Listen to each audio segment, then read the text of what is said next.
What's cracking, everybody? Is there Felrose here bringing you some Pokemon Go Badly content, and in today's video we're going to be talking about Evolution Cup Part 2, Vigoroth Boogaloo. So, we've had this cup I think it was last October or so.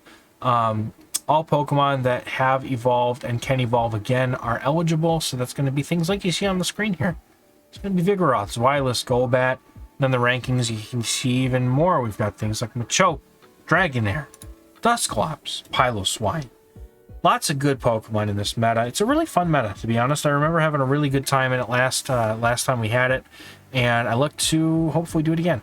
So, I guess the meta really hasn't changed all that much, to be honest. Maybe we've gotten Charger bugs since then. I don't think we had it. No, we definitely had it last time. I remember seeing some.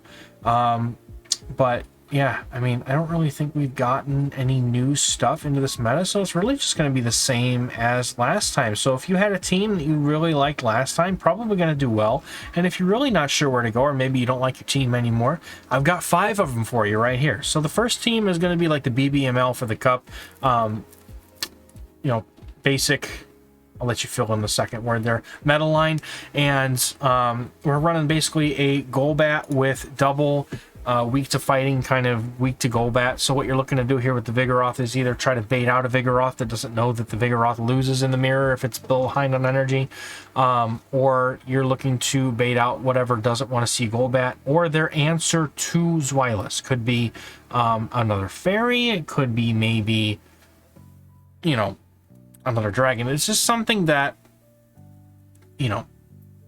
beats Zweilous, hopefully, in any case. So this team is like, it's just super strong. Like the meta coverage on this team is kind of insane.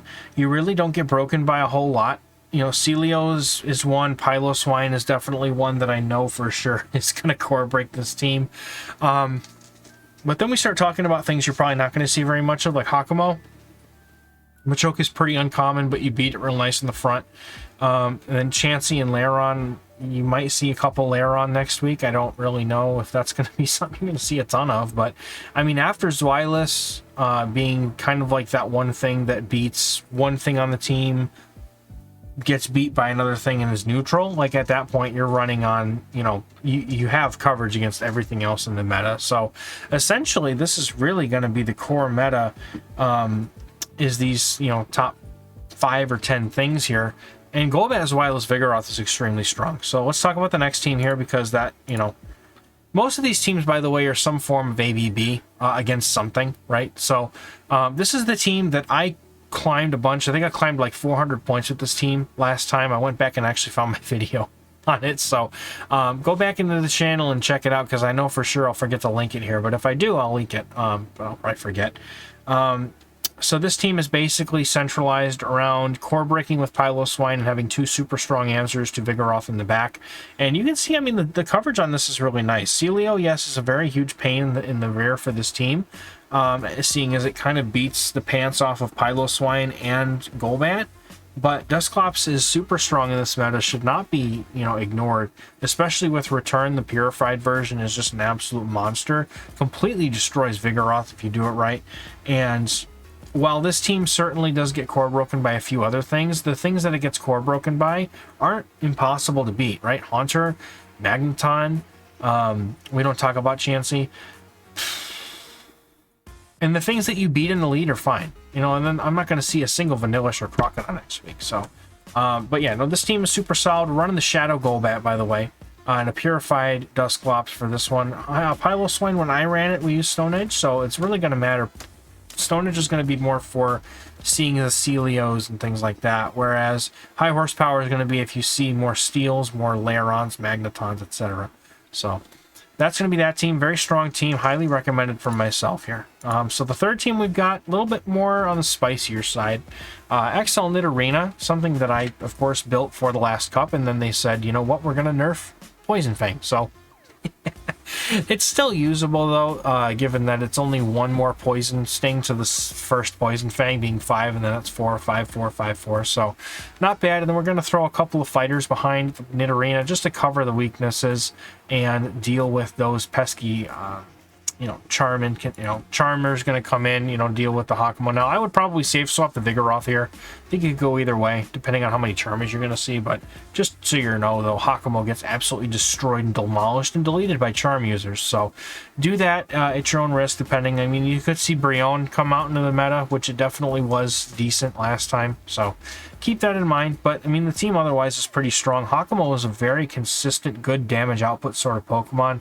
Lots of things in this meta do not resist the dragon type damage, so it's going to be very strong. Obviously Golbat's going to be something you have to worry about, but like Golbat is probably one of the hardest things for this team. If you're running a purified Nidorina and you give it Thunderbolt, you'll catch people off guard. You just land the Thunderbolt for free because they're like, oh, it's got return for sure. There's no way the team will return for Thunderbolt. But I actually did a deep analysis on Nidorina before I made this decision, and it actually Thunderbolt Nidorina does well overall, even in the Open Great League, than a return Nidorina. So I was like, you know what? I'll do it. Why not?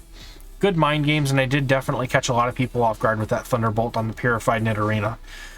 But look at the rest of the team, core breakers, right? Piloswine obviously going to be there, fine. But you're going to have something like Dusclops. It does okay here. Hakamo isn't really all that bad into it, to be completely honest, because of the Dragon Tail, Dragon Claw damage. It actually does okay. Able to tank at least one Ice Punch and still do a ton of damage in return.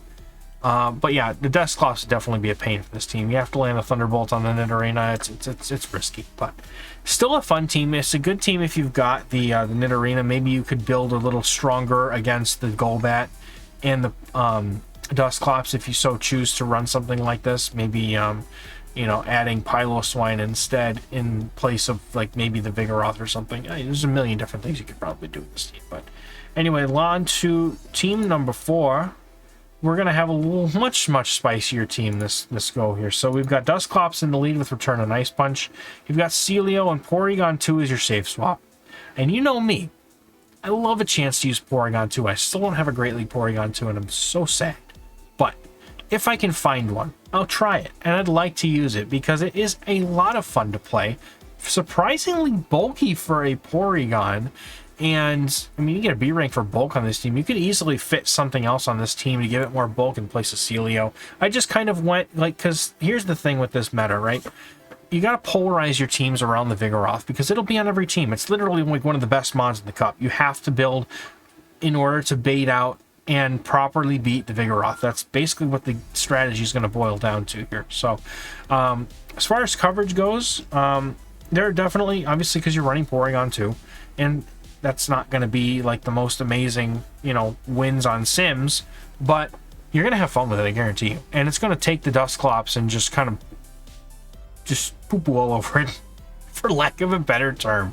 It's going to resist the hexes. The Ice Punches aren't going to do that much. It's going to have to build up to return. You're getting Zap Cannons off in the meantime. It's a good time for everyone. So, but definitely, yeah, definitely this team looks like it could be a strong one. Definitely have to keep in mind, though, that there are certain things that just beat, you know, if you're getting RPS and you're going to have someone playing, you know, Zweilous in the lead, and then they've got a Vigoroth in the back to counter the Porygon. Like, you have to be careful of that, but even though Porygon is so spammy, it can easily flip situations or debuff things and just make short work of anyone who's not ready for it. That's why it's so strong, and I like it. I really want to try and find one so I can use it. But anyway, so the last team that we're going to go over today here, getting close to the 10-minute mark. It's probably one of the closest ones I've ever done. This is the Tactical Legend team from the season that we had, the Evo Cup, Evolution Cup. He was running Celio. I'm pretty sure the Shadow Dragonair was a safe swap. And then he had returned Karate Chop Machoke in the back. And I thought that was a really cool pick. So I'm sure he has a video on that one. You can go probably... go search the Tactical Evolution Cup and you'll probably find it. But these teams are all really strong. Evolution Cup is a very fun meta. I actually enjoyed it a lot when we had it last time, so I'm looking to hopefully enjoy it again. Let me know in the comments what you're looking to run this week. And yes, you could run any of the other 3 open leagues. It's completely up to you. We've got all 3 open leagues plus Evolution Cup. And you know what? I think I'll play Evolution Cup. I don't really care much for any of the open metas at the moment with how RPS natured like everything is. So until we get a really serious shakeup of our meta to the point where it's not hard RPS everything anymore, I think I'm going to stick to these limited cups and just play what I can when I can. So hopefully everyone, you only have a great week in Evolution Cup and or your open league, and good luck with your push. I'll catch you all in the next one. Bye-bye.